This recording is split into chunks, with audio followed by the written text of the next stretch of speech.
Hello to everyone, welcome to our YouTube channel. एक और शानदार मोस्ट इम्पोर्टेंट अपडेट के साथ मैं स्वागत करता हूं मेरे अपने यूट्यूब चैनल पे। आज अपन बात करेंगे 20 की हाइलाइट्स जो फंडामेंटल ऑफ नर्सिंग के इम्पोर्टेंट क्वेश्चंस रहेंगे नोट से 10 के लिए। इम्पोर्टेंट है, बहुत ज़्यादा इम्पोर्टेंट, और ट्रिक के साथ में अपन इन क्वेश्चंस को याद करेंगे।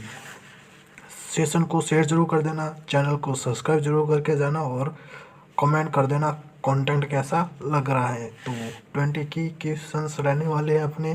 तो फर्स्ट अपना रहने वाला है नर्सिंग प्रोसेस से।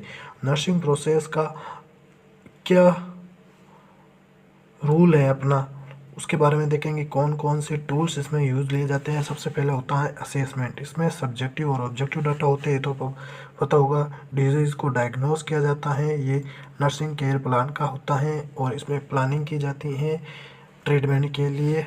इम्प्लीमेंटेशन, आप में क्या इम्प्लीमेंट हुआ है और उसका इवाल्यूएट करेंगे।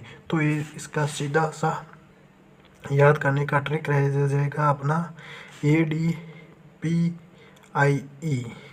देखो, ऐड कर देना इसमें पी को, है ना, ऐड कर देना पी को।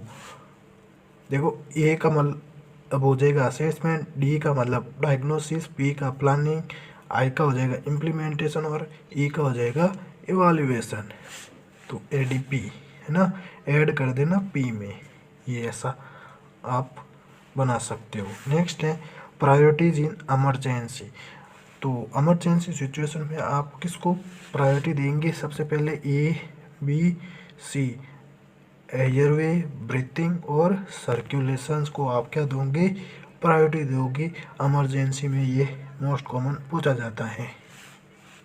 थर्ड रहने वाला है hand hygiene is the most effective infection control measure. ये भी पूछा जाता है क्वेश्चन। देखो, हैंड हाइजीन ये most effective infection control measure है अपना हैंड हाइजीन, है ना। हैंड वॉशिंग भी अपन बोल सकते हैं। नेक्स्ट आने वाला है फॉर असेप्टिक टेक्निक क्या होती हैं? देखो, aseptic technique sterile to sterile, है ना, ओनली फॉर इन्वेजिव केयर के लिए जो असेप्टिक टेक्निक होती हैं यूज की जाती हैं। Sterile to sterile, only for invasive care, important है, ये तो पूछा ही जाता है। 5 स्टार इस पे दे देना। नेक्स्ट है फिफ्थ, नॉर्मल वाइटल साइंस होता है, ये भी बहुत बार पूछा गया है। टेम्परेचर कितना होता है? 36.5 से 37.5 डिग्री सेल्सियस। पल्स होती हैं अपनी 60 से 100। रेस्पिरेशन होता है 12 से 20, और BP होती है 120/80। ये भी बहुत बार पूछा गया क्वेश्चन है, डायरेक्ट BP वाला और टेम्परेचर वाला। फर्स्ट एड प्रिंसिपल क्या रहेगा? सबसे पहले प्रिजर्व लाइफ, उसके बाद में प्रिवेंट डिटेरियोरेशन और प्रमोट रिकवरी। ये होता है फर्स्ट एड का प्रिंसिपल। बहुत बार पूछा गया क्वेश्चन है। प्रिजर्व लाइफ, प्रिवेंट डिटेरियोरेशन या प्रमोट रिकवरी। ये ट्रेड के रूप में भी पूछा जा सकता है। 3 ट्रेड, है ना, फर्स्ट एड प्रिंसिपल, ये तो पूछा जाता है। नेक्स्ट क्वेश्चन है 7 प्रोसीजर। अपन देखते हैं इसमें कौन कौन सी पोजीशन दी जाती हैं। देखो, एनिमा में लेफ्ट या सिम्स पोजीशन दी जाती हैं, बहुत बार पूछा गया है क्वेश्चन। एम्स में तो नोट सेट का तो पेपर में हर बार ये क्वेश्चन रिपीट होता है। स्पाइनल टैप के लिए सिटिंग फॉरवर्ड पोजीशन दी जाती हैं, और 100 के लिए लेग्स राइट पोजीशन दी जाती हैं। ये फर्स्ट, सेकेंड और थर्ड, ये बहुत बार नोट सेट के ये तो वैलिड टॉपिक हैं तीनों। डिसइंफेक्शन, ये भी मोस्ट इम्पोर्टेंट है। 1% sodium hypochlorite for blood spills, है ना। तो ब्लड स्पिल को डिसइंफेक्ट करने के लिए 1% सोडियम हाइपोक्लोराइड का यूज में लिया जाता है, बहुत बार पूछा जाता है। तो ब्लड स्पिल को डिसइंफेक्ट करने के लिए क्या यूज में लिया जाएगा? कौन सा सॉल्यूशन लिया जाएगा? 1% सोडियम हाइपोक्लोराइड। और रेड कंटेनर किसके लिए यूज में लिया जाता है? सार के लिए। येलो वाला भी पूछा जाता है, जो ह्यूमन और एनिमल एनाटॉमिकल वेस्ट के लिए यूज में लिया जाता है। नेक्स्ट है 9 5 राइट्स ऑफ मेडिकेशन। ये तो पूछा जाता है, राइट पेशेंट होना चाहिए, राइट ड्रग होनी चाहिए, राइट डोज होनी चाहिए, राइट रूट होना चाहिए और राइट टाइम और राइट डॉक्यूमेंटेशन होना चाहिए। बहुत ज़्यादा इम्पोर्टेंट है ना। राइट पेशेंट, राइट, देखो आप जिस पेशेंट को दे रहे हो उस पेशेंट को सबसे पहले पहचाना है, राइट पेशेंट होना चाहिए और राइट आपकी ड्रग होनी चाहिए। उसमें आप देख सकते हो कौन सी ड्रग आप दे रहे हो और उसका डोज कितना दे रहे हो, राइट डोज होनी चाहिए और कौन से रूट से दे रहे हो, रूट होना चाहिए और उसका टाइम और डॉक्यूमेंटेशन करना भी बहुत इम्पोर्टेंट है। नेक्स्ट क्वेश्चन है न्यूट्रिशन फॉर हीलिंग। देखो जो भी वुंड हीलिंग होती हैं उसके लिए जो वैल्यूबल न्यूट्रिशन है प्रोटीन और विटामिन सी, ये तो बहुत बार क्वेश्चन पूछा जाता है। तो वुंड हीलिंग के लिए क्या यूज़ में लिया जाता है, प्रोटीन और विटामिन सी, है ना। इसका क्वेश्चन भी मैंने करवाया है। नेक्स्ट है प्रेशर अल्सर क्या होता है। इसमें देखो इंजरी प्रिवेंशन देखना है अपन को। तो reposition every 2 hours, keep skin dry, है ना। तो प्रेशर अल्सर अपन बोल सकते हैं, ये भी मोस्ट इम्पोर्टेंट क्वेश्चन है। इसमें क्या करना है, पोजीशन चेंज करवानी है एवरी 2 आवर्स और स्किन को क्या रखना है, ड्राई रखना है। नेक्स्ट क्वेश्चन है 12, थेराप्यूटिक कम्युनिकेशन क्या होती हैं। एक ओपन एंडेड क्वेश्चंस और एक्टिव लिसनिंग की जाती हैं, वो आपका क्या कहलाएगा, थेराप्यूटिक कम्युनिकेशन कहलाएगा। बहुत ज़्यादा इम्पोर्टेंट है ये टॉपिक, है ना। अपन एक नेक्स्ट सेशन में बात कर लेंगे कौन कौन से इम्पोर्टेंट टॉपिक्स होते हैं, अलग अलग सब्जेक्ट के इम्पोर्टेंट टॉपिक्स की बात कर लेंगे और इन टॉपिक्स में से कितने क्वेश्चंस नोट सेट में लगातार पूछे जा रहे हैं। एक क्वेश्चन पूछा गया है इस टॉपिक से या 2 क्वेश्चन पूछा गया है, तो सारी अपन अलग अलग सेशन में बात कर लेंगे। सबसे पहले अपन कर लेंगे फंडामेंटल ऑफ नर्सिंग की, इसमें अलग अलग टॉपिक के क्वेश्चन अपन देख लेंगे, है ना। नेक्स्ट क्वेश्चन है 13, चार्टिंग रूल क्या होता है।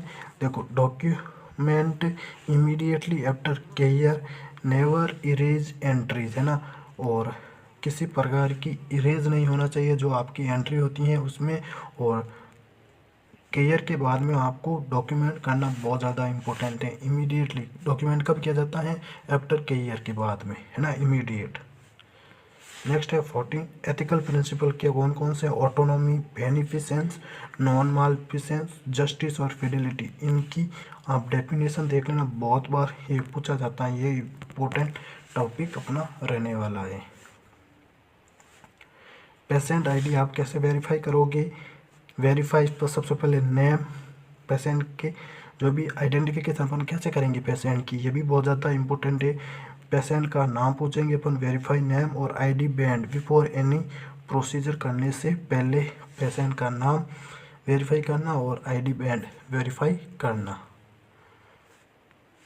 नेक्स्ट क्वेश्चन है 16, बॉडी मैकेनिक्स। बॉडी मैकेनिक्स में इम्पोर्टेंट है, देखो बैक स्ट्रेट रखना, नीज बेंट रखना और ऑब्जेक्ट क्लोज टू बॉडी। इसमें अगर आप पेशेंट को क्या कर रहे हो, लिफ्ट करवा रहे हो या एक व्हील चेयर से आप बेड पे पेशेंट को शिफ्ट कर रहे हो, तो आपकी बैक स्ट्रेट होनी चाहिए, नी बेंट होने चाहिए और ऑब्जेक्ट क्लोज टू बॉडी, और जो भी ऑब्जेक्ट हैं वो बॉडी के क्लोज होना चाहिए। नेक्स्ट है एलिमिनेशन केयर कैसे की जाती हैं, जिसमें अपन फ्लूइड्स देते हैं, फाइबर देते हैं, timely toileting, prevent infection and constipation. ये टॉपिक भी इम्पोर्टेंट है बहुत ज़्यादा। नेक्स्ट है इमरजेंसी कोड क्या होता है, फायर का, है ना।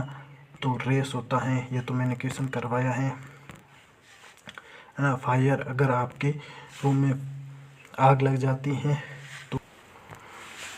तो ये तो इम्पोर्टेंट हो गया अपना रेस, है ना। इसका मतलब आर का हो जाएगा आपका रेस्क्यू करना पेशेंट को, सबसे पहले रेस्क्यू करना, उस स्थान से हटा देना पेशेंट को।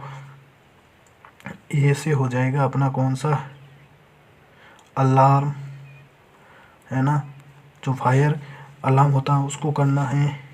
और सी मतलब होता है कन्फाइन करना, कहाँ पे आग लग रही है। और ई का मतलब होता है एक्सटिंग्विश या फिर आप इवैल्यूएट भी कर सकते हो, है ना। एक्सटिंग्विश का मतलब क्या होता है, अगर आप फायर बुझा सकते हो तो बुझा लो, कम लगी है तो, और वरना फायर ज़्यादा है तो आप इवैक्यूएट कर सकते हो, पेशेंट को हटा सकते हो वहाँ से, है ना, वो जाके खाली करा सकते हो। RACE फॉर्मूला आप यूज में लोगे, है ना, जिसमें सबसे पहले आप R का यूज में लोगे, फिर A और C और E, है ना, इम्पोर्टेंट है बहुत ज़्यादा। CPR अडल्ट के लिए ये भी बहुत बार पूछा जाता है।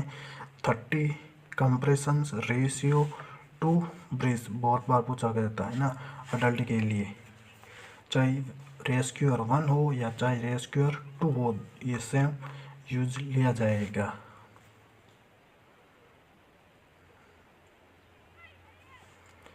नेक्स्ट है 90 क्वेश्चन, प्रोफेशनल कंडक्ट क्या होता है, कॉन्फिडेंशियलिटी और एरर रिपोर्टिंग आर मैंडेटरी, है ना। कॉन्फिडेंशियलिटी और एरर जो भी रिपोर्टिंग है वो करना आपकी मोस्ट प्रायोरिटी रहेगी। नर्सेज रोल क्या रहेगा, पेशेंट एडवोकेट फॉर सेफ्टी, है ना, पेशेंट की सेफ्टी के लिए वो एडवोकेट बन सकती हैं। Nurse comfort and dignity at all times बहुत इम्पोर्टेंट हैं। ये कुछ क्वेश्चंस थे, कुछ इम्पोर्टेंट टॉपिक्स थे साथ ही साथ। तो ये सेशन अगर आपको शानदार लगा तो शेयर जरूर कर देना। Thank you to all of you.